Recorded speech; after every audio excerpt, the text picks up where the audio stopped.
The story of wealth accumulation in America has always been intimately tied to immigration, hard work, and strategic decision-making. From the Irish laborers who built the nation's railroads to the Chinese entrepreneurs who established thriving businesses in the face of discrimination, immigrant communities have repeatedly demonstrated an extraordinary capacity to transform opportunity into prosperity. Yet within this broader narrative, certain groups have achieved remarkable economic success that deserves closer examination, not merely to celebrate their accomplishments, but to understand the replicable strategies that enabled their ascent. Among these success stories, Ugandan Americans represent a particularly compelling case study. This relatively small diaspora community, numbering approximately 50,000 to 80,000 individuals across the United States, has achieved median household incomes and educational attainment levels that significantly exceed both the general American population and many other immigrant groups. The 2020 census data reveals that Ugandan American households have a median income approximately 25 to 30% higher than the national average, with home ownership rates approaching 65% in many metropolitan areas. More striking still, their children are entering prestigious universities at rates that far exceed their demographic representation, suggesting that this wealth creation is not a temporary phenomenon, but rather the foundation of genuine generational prosperity. This economic performance becomes even more remarkable when we consider the relatively recent arrival of most Ugandan immigrants. Unlike communities that have had generations to establish themselves in America, the majority of Ugandan Americans arrived after 1980, following the tumultuous years of Idi Amin's dictatorship and the subsequent civil conflicts. Many came with little more than their education, professional credentials, and an unshakable determination to succeed. Within a single generation, they have transformed these assets into substantial wealth, creating a blueprint that challenges conventional assumptions about how long it takes immigrant communities to achieve economic security. What makes the Ugandan American experience particularly instructive is that their success is neither accidental nor attributable to a single factor. Rather, it emerges from a sophisticated constellation of strategic choices, cultural values, institutional advantages, and community-level coordination. These families didn't simply work hard, though they certainly did. They didn't merely save money, though their savings rates are exceptional. Instead, they executed a multi-dimensional strategy that leveraged educational credentials, professional networks, dual-income households, real estate investment, and a distinctive immigrant mindset to systematically build wealth across multiple domains simultaneously. This essay examines the specific mechanisms through which Ugandan Americans have achieved this remarkable economic success. By analyzing 7 key factors, from the often overlooked advantage of British colonial education systems to the deliberate cultivation of diaspora networks that circulate opportunities, we can identify patterns that are both unique to this community and potentially applicable to others. The goal is not to suggest that their path is easy to replicate, nor to minimize the very real challenges that immigrant families face. Rather, it is to demonstrate that wealth creation in America, while difficult, follows identifiable patterns that can be understood, learned, and strategically pursued. The timing of this analysis is particularly relevant given recent political developments. The historic election that brought new attention to successful immigrant communities has sparked renewed interest in understanding what drives economic mobility in modern America. As policy debates intensify around immigration, education, and economic opportunity, the Ugandan American experience offers concrete evidence that the American dream remains achievable, but only for those who approach it with intentionality, discipline, and strategic thinking. Development American opportunity. Real, but requires strategic execution. The United States continues to offer genuine pathways to wealth creation that are difficult or impossible to find in most other countries. This is not simply patriotic rhetoric or naive optimism. It is a demonstrable reality evidenced by the millions of immigrants who have built substantial fortunes from modest beginnings. The American economy provides access to capital, relatively transparent legal systems, meritocratic professional structures, and most importantly, the ability to retain and compound the wealth one creates. These advantages are real and significant. However, the Ugandan American experience makes clear that opportunity alone is insufficient. America is simultaneously a land of tremendous possibility and fierce competition. For every immigrant who achieves financial success, countless others work equally hard, yet struggle to accumulate meaningful assets. The difference lies not in effort, but in strategic execution, the ability to identify and exploit specific structural advantages while avoiding common pitfalls that trap families in cycles of economic stagnation. Consider the mathematical reality of wealth accumulation in contemporary America. A household earning $60,000 annually might save 5% of their income, generating $3,000 per year in savings. At this rate, excluding any investment returns, it would take over 30 years to accumulate $100,000, a sum insufficient to fund a child's college education or provide meaningful retirement security. Meanwhile, a household earning $120,000 while maintaining a 20% savings rate generates $24,000 annually, reaching the same $100,000 threshold in just over 4 years. This simple arithmetic illustrates why income level and savings discipline matter so profoundly, but it also reveals a deeper truth. Wealth creation requires simultaneous optimization across multiple variables. Ugandan Americans have systematically approached American opportunity with this multivariable mindset. Rather than focusing exclusively on income or savings or investment, they have pursued excellence across all dimensions concurrently. This integrated approach, combining credential optimization, sector selection, household structure, real estate strategy, and community networking, creates compound effects that accelerate wealth accumulation far beyond what any single strategy could achieve. The American system rewards this kind of strategic thinking because it offers unusual flexibility in how individuals can deploy their human capital. Unlike more rigid societies where family background or geographic origin largely determine career trajectories, the United States permits educated immigrants to enter high-paying professional fields relatively quickly. A Ugandan doctor with appropriate credentials can be practicing medicine in Minnesota within a few years of arrival. A Ugandan engineer can be working for a technology company in Texas almost immediately.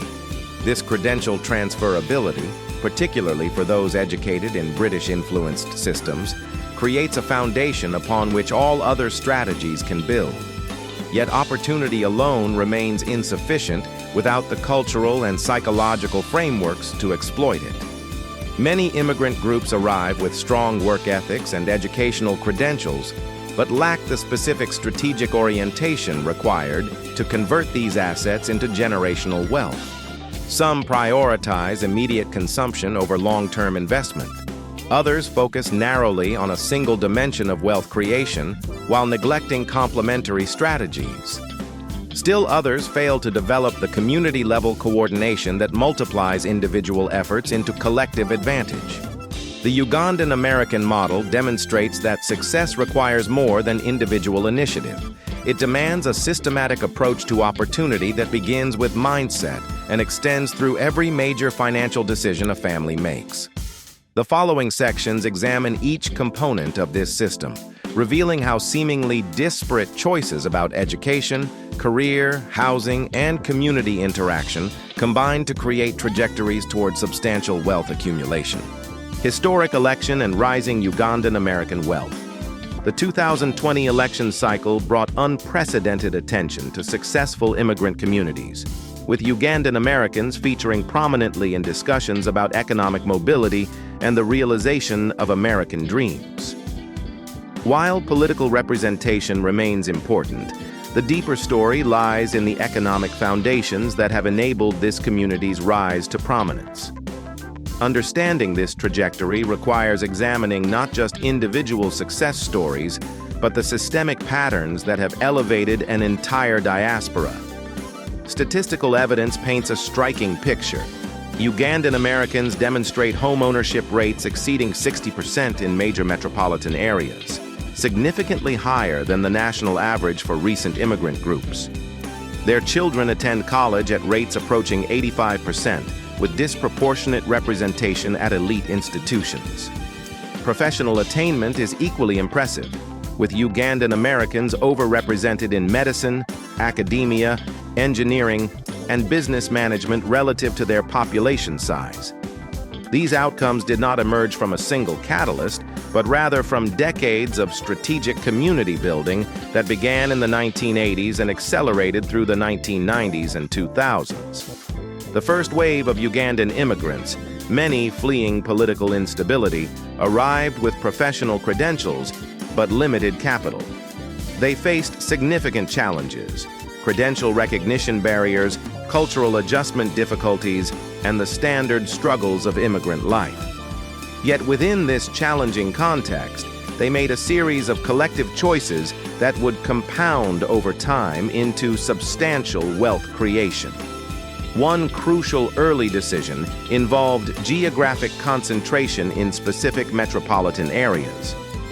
Rather than dispersing randomly across the country, Ugandan immigrants gravitated toward cities with strong healthcare systems, research universities, and growing technology sectors, places like Boston, Washington, D.C., Minneapolis, Houston, and Atlanta. This concentration was not coincidental, but reflected strategic assessment of where their professional credentials would be most valuable and where educational opportunities for their children would be strongest.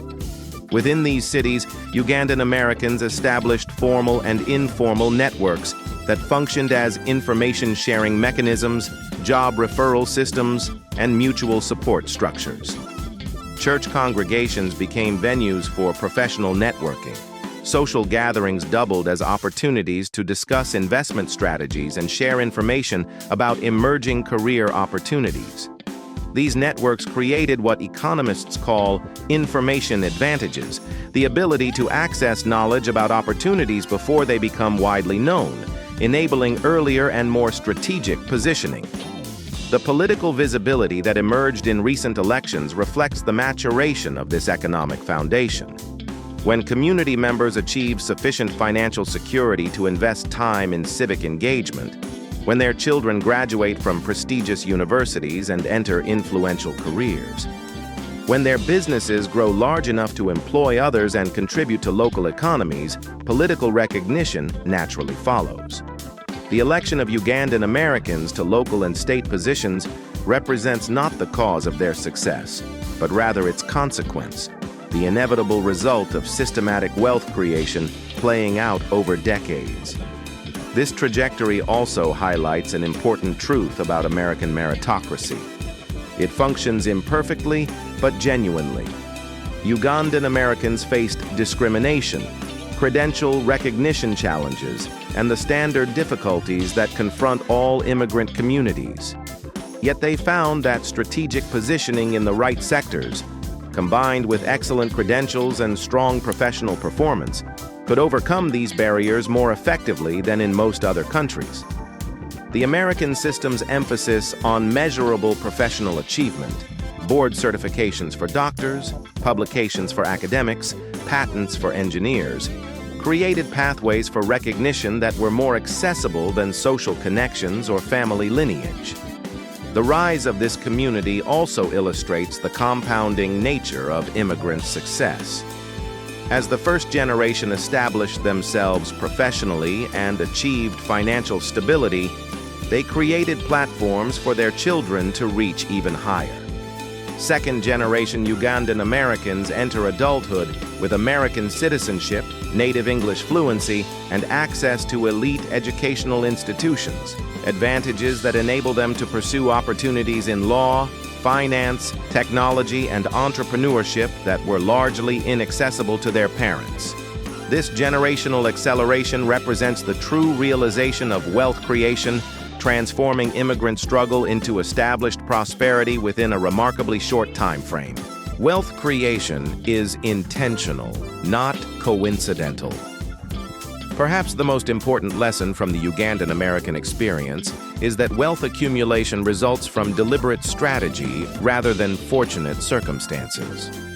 While luck certainly plays a role in any individual story, the consistent patterns across this community reveal systematic approaches that can be identified, analyzed, and understood. The intentionality begins with a fundamental recognition. In competitive economies, default behaviors lead to default outcomes. Families who simply work hard at whatever jobs they can find, spend whatever remains after paying bills, and hope for gradual improvement rarely achieve significant wealth. This approach might generate stability, even modest comfort, but it does not create the kind of accumulated assets that transform families across generations. Genuine wealth creation requires conscious deviation from default patterns, spending less than peers at similar income levels, investing in appreciating assets rather than depreciating consumer goods, prioritizing children's educational positioning over immediate gratification. Ugandan American families have demonstrated remarkable discipline in maintaining these non-default behaviors even as their incomes rise. A physician household earning $250,000 annually might live in a home that costs $300,000 rather than the $500,000 property their income could support. They drive reliable used vehicles rather than luxury cars. They forego expensive vacations in favor of wealth-building investments. These choices are not made from necessity. These families can afford more consumption, but from strategic calculation about how to maximize long-term wealth accumulation. This discipline extends to how families think about career decisions. Rather than accepting the first reasonable job offer, Ugandan American professionals often make calculated moves across employers to optimize compensation and advancement opportunities. They invest in additional credentials, master's degrees, certifications, specialized training that increase earning potential.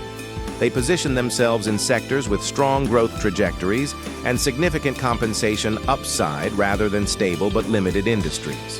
The intentionality is perhaps most visible in how these families approach their children's education. From early childhood, resources are directed toward educational enhancement.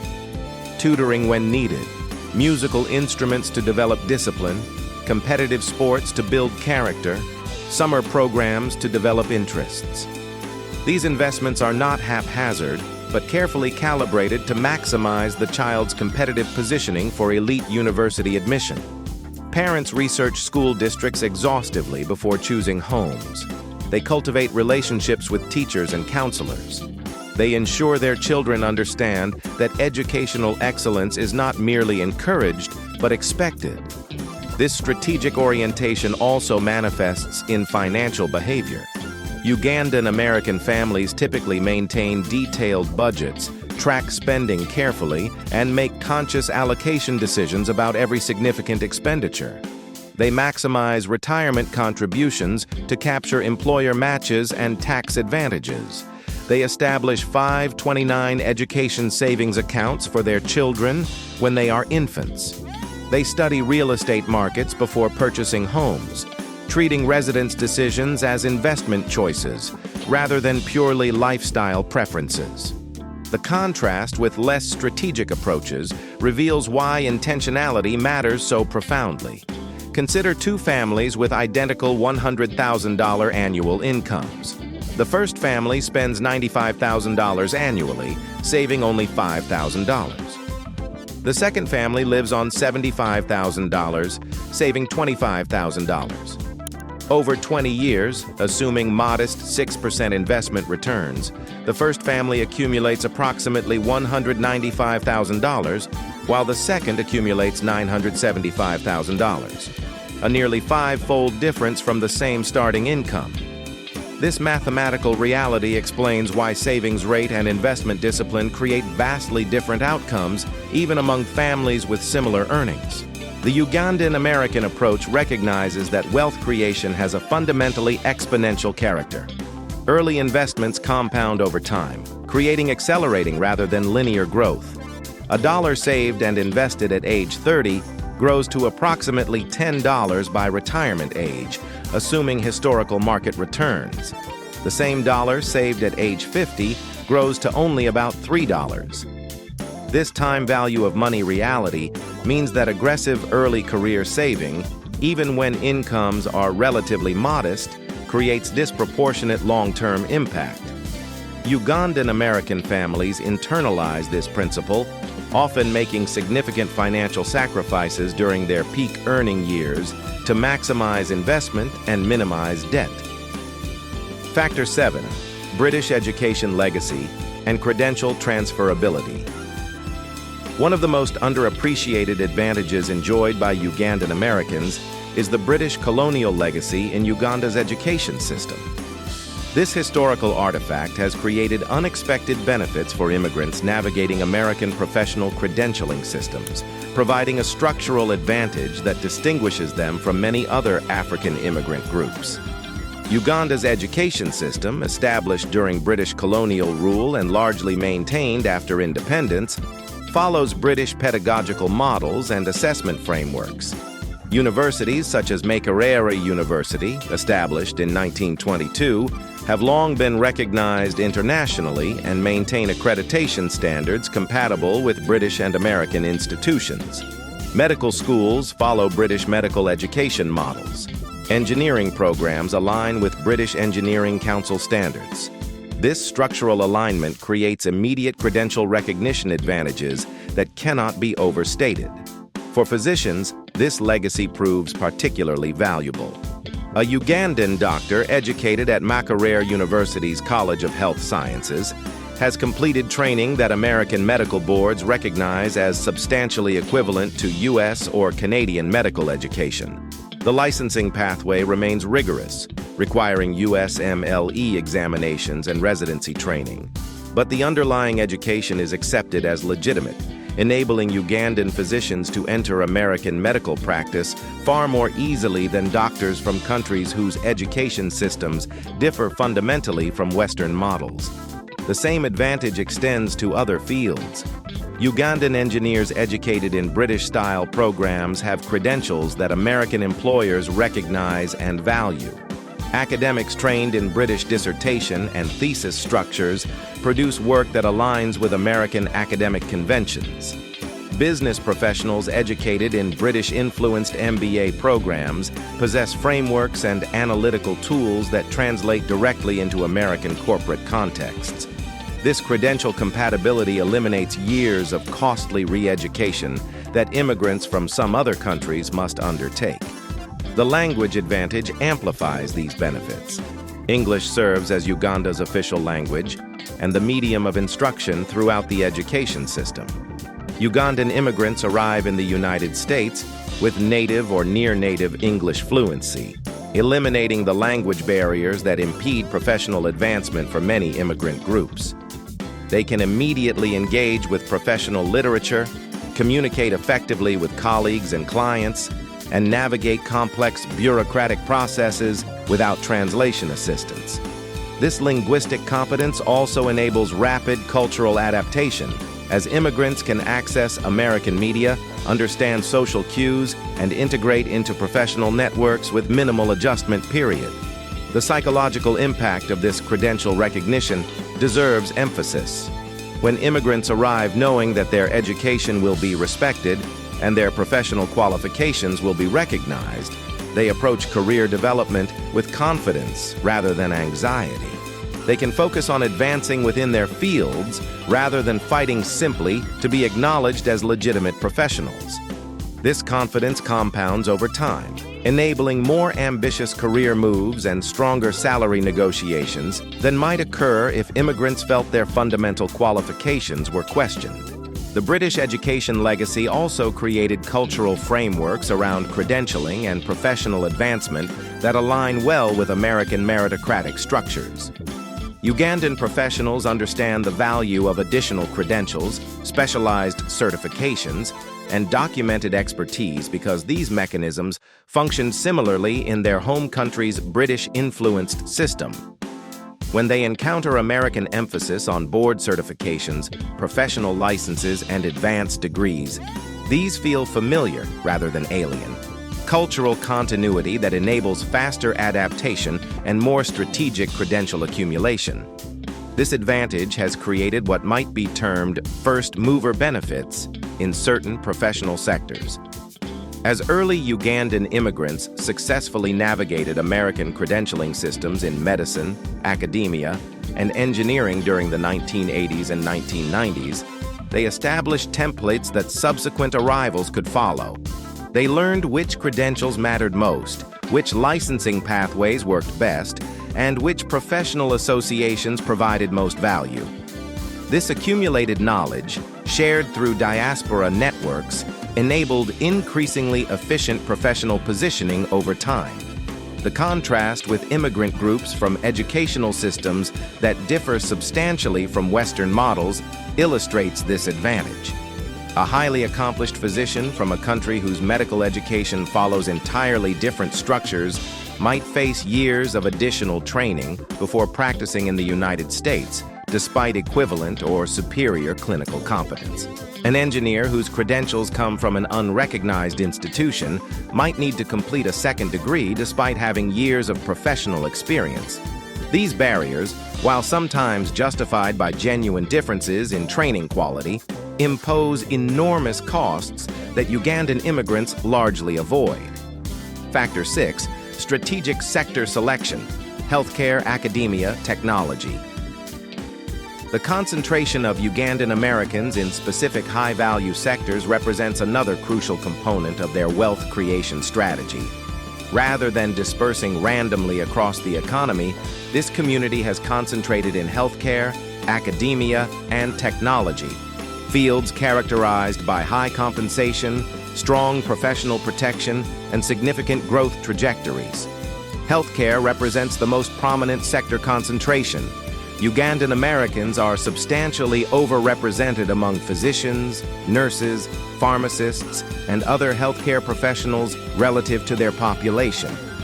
This concentration emerged partly from credential compatibility, as discussed previously, but also from deliberate strategic assessment of where immigrant professionals could achieve both financial security and professional respect most quickly.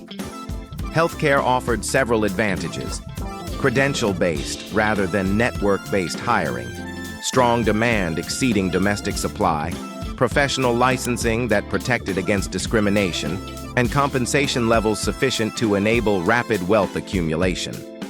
The financial returns from healthcare careers have proven exceptional. Primary care physicians typically earn $200,000 to $300,000 annually, while specialists often exceed $400,000. Even nursing positions, accessible with less extensive training, provide $70,000 to $100,000 in most markets, sufficient for solid middle-class stability. These compensation levels, combined with stable employment and strong benefits, create platforms for the aggressive saving and investment strategies that generate wealth. Healthcare sector concentration also provided community-level benefits through network effects. As Ugandan physicians established themselves in American hospitals and clinics, they could facilitate entry for subsequent immigrants through referrals, mentorship, and information sharing about residency programs and job opportunities. These networks reduced the transaction costs and information barriers that make professional integration difficult, enabling faster and more efficient career establishment for new arrivals. Academia represents the second major sector concentration. Ugandan Americans appear disproportionately in faculty positions at American universities, particularly in STEM fields, public health, and social sciences.